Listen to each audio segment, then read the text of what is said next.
কাতলা মাছ আমার ভীষণ প্রিয় একটা মাছ, তাই কাতলা মাছেরই এক রেসিপি আপনাদের সাথে শেয়ার করব খুব সহজে ও খুব তাড়াতাড়ি। গন্ধরাজ কাতলা। তো গন্ধরাজ কাতলা বানানোর জন্য প্রথমে কাতলা মাছগুলো ভালো মতো ধুয়ে নিতে হবে। এরপর ধুয়ে রাখা কাতলা মাছগুলো মধ্যে গন্ধরাজ লেবুর জেসটা গ্রেটারে করে এইভাবে গ্রেট করে ছড়িয়ে দিতে হবে। এবার যেরকম মাছ আছে সেই পরিমাণে নুন দিয়ে দিতে হবে, আর 1 চামচ গোলকি গুঁড়ো দিয়ে হাতে করে কাতলা মাছগুলো বেশ ম্যারিনেট করতে হবে। এবার ম্যারিনেট করা হয়ে গেলে এই কাতলা মাছগুলো আধ ঘন্টার জন্য রেখে দিতে হবে। এবার একটা মশলা বানাবো। এর জন্য নিয়েছি মিক্সি গ্রাইন্ড, নিয়েছি 1 ইঞ্চি আদা, ঝাল মতো কাঁচা লঙ্কা, নিয়েছি 2 কোয়া রসুন, নিয়েছি 2টো মিডিয়াম সাইজের পেঁয়াজ, সব ছোট ছোট করে কেটে মিক্সি গ্রাইন্ডে দিয়েছি। অল্প সামান্য জল দিয়ে ভালো মতো মিহি একটা পেস্ট বানিয়ে নেব। এবার আধ ঘন্টা হয়ে গেছে, কাতলা মাছগুলো ভেজে নিতে হবে। এর জন্য কড়াইয়ে দিয়েছি সর্ষের তেল, আর সর্ষের তেল গরম হয়ে গেলে কাতলা মাছগুলো একে একে ছেড়ে বেশ ওলটপালট করে ভেজে নিতে হবে। আপনারা চাইলে কিন্তু এই কাতলা মাছগুলো সাদা তেল দিয়েও ভেজে নিতে পারেন, পুরো রান্নাটা কিন্তু সাদা তেল দিয়েও বানাতে পারেন। এবার কাতলা মাছগুলো আমার ভাজা হয়ে গেছে, তুলে নিয়েছি। এবার আরেকটা মশলা বানাবো।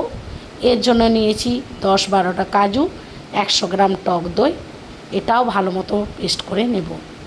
এবার কাতলা মাছগুলো ভাজা হয়ে গেছে, এবার ওই তেলের মধ্যে বেটে রাখা মশলা, পেঁয়াজ, লঙ্কা, আদা, রসুন পেস্টটা দিয়ে ভালো মতো কষতে থাকবো। এবার কষা কিছুক্ষণ হয়ে গেলে ধনে গুঁড়ো, জিরে গুঁড়ো দিয়ে মশলার সাথে ভালো মতো মিশিয়ে আরও বেশ কিছুক্ষণ কষে নেব। পরিমাণ মতো নুন দিয়ে দেবেন। নুন দিয়েও বেশ কিছুক্ষণ কষানো হয়ে গেলে কাজু ও দইয়ের পেস্টটা এই মশলার সাথে দিয়ে কষে নেবেন। এবার দেখবেন যখন ভালো মতো কষানো হয়ে গেছে, তখন 1 চামচ এই মশলার সাথে ঘি দিয়ে দেবেন। ঘি দিয়ে দিলে বেশ আরও মাছটা খেতে টেস্টি লাগবে। আমি ভুলে গিয়েছিলাম কাশ্মীরি গুঁড়ো লঙ্কা দিতে, তাই পরে করে দিয়েছি, আপনারা চাইলে আগেও দিয়ে দিতে পারেন।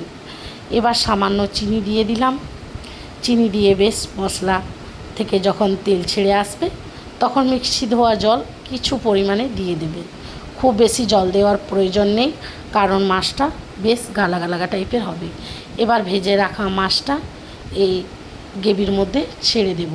দিয়ে দেব কয়েকটা গন্ধরাজ লেবুর পাতা আর কয়েকটা গন্ধরাজ লেবু বেশ গোল গোল করে কেটে নিয়েছি। এবার গন্ধরাজ লেবুর জেসটাও কিন্তু এই মাছের মধ্যে দিয়ে দেব, আর অর্ধেকটা গন্ধরাজ লেবুর রসটাও কিন্তু চিপে এই মাছের মধ্যে ছড়িয়ে দেব। সব কিছু যখন দেওয়া হয়ে যাবে 2 সেকেন্ডের মতো ফুটিয়ে নেব, তারপর গরম মশলা গুঁড়ো ছড়িয়ে দেব। এবার গ্যাসটা অফ করে নামিয়ে নিলেই তৈরি হয়ে যাবে গন্ধরাজ লেবু দিয়ে গন্ধরাজ কাতলা। রেসিপি কেমন লাগলো অবশ্যই কমেন্টে জানাবেন, আর রেসিপি দেখে ট্রাই করলে সেটাও কমেন্ট বক্সে জানাতে ভুলবেন।